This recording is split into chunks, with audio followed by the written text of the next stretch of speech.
Hello everyone, how are you doing? This is MD Tech here for another quick tutorial. In today's tutorial, I'm going to show you how to view or edit the Handout Master on your Microsoft PowerPoint presentation.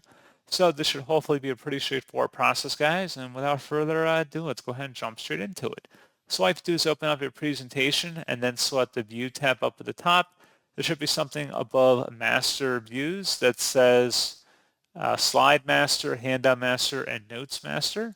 Go ahead and select whatever one you're looking for. So we're just going to select the Slide Master for the moment.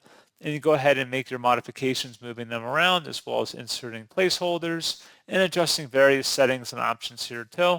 So pretty straightforward process, guys, on that. And as always, thank you for watching. I do hope that I was able to help you out, and I do look forward to catching you all in the next tutorial.